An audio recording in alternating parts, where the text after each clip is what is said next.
Salut tout le monde, j'espère que vous allez bien, que vous et votre famille sont en santé. Et je voulais vraiment vous dire que vous me manquez beaucoup et que c'est la dernière vidéo YouTube. On est rendu à la fin. Et en gros, je vais juste corriger la situation problème de la piscine avec vous. Donc, puis je vais la lire pour commencer. Puisque le camp Edfi a construit une piscine à laquelle vous n'avez pas accès, Madame DS a décidé d'installer une piscine hors terre généreusement donnée par un parent. Et voici la piscine là, juste ici. Il s'agit d'une piscine dont le fond a une forme heptagonale régulière et dont les parois latérales sont rectangulaires. Donc la base est un heptagone et j'ai des rectangles sur les faces latérales. L'intérieur de la piscine, cependant, a besoin d'une couche d'après pour protéger sa surface. Le coût total de l'après est de 472,85 $.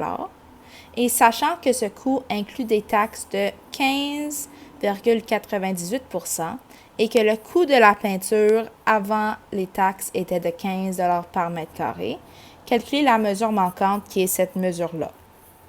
Donc, moi, ce que je fais pour commencer, c'est qu'on me donne le coût total. Total après les taxes. Et je sais que les taxes sont de 15,98 %. Désolé, pas dollars. Et donc, si mon 472 est mon prix total, c'est mon prix avant les taxes, qui est mon 100 %, plus les taxes de 15,98 %. Et c'est pour ça que j'ai mis mon 115,98, qui est la somme de ces deux-là, vis-à-vis mon 472,85, pour dire que mon 472,85 est le prix après les taxes de 15,98 %. Et je cherche mon prix avant les taxes parce que je sais que le coût de peinture, c'est 15 $ par mètre carré avant les taxes. Et c'est pour ça que j'ai mis mon X vis-à-vis mon 100, parce que mon 100, c'est le prix avant les taxes.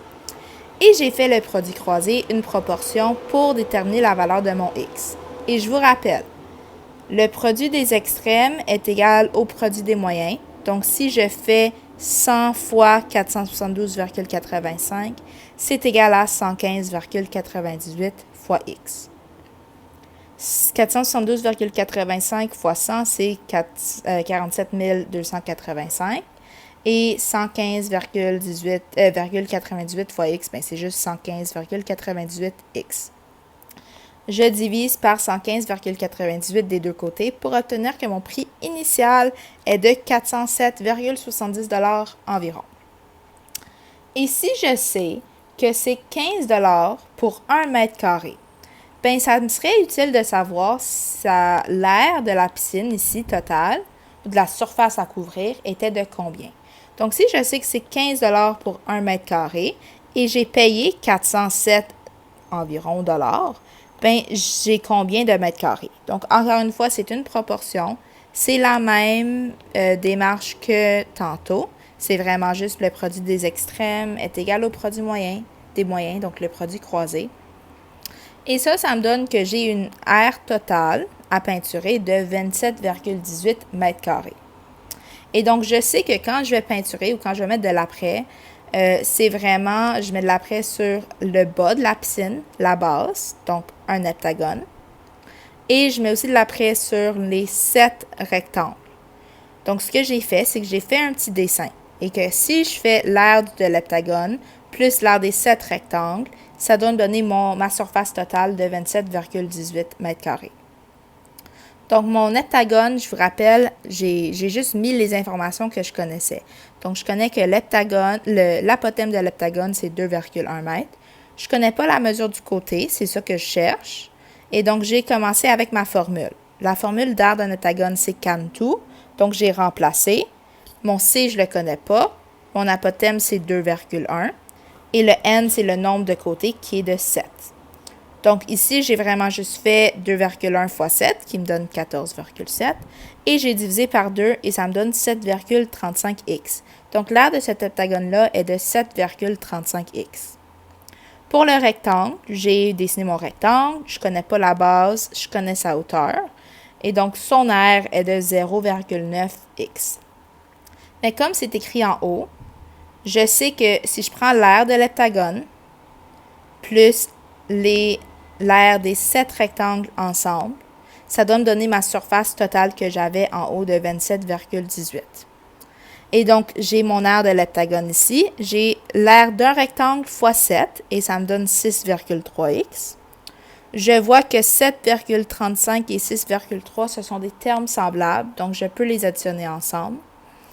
Et pour trouver la valeur de mon x, il faut juste que je divise par 13,65 des deux bords.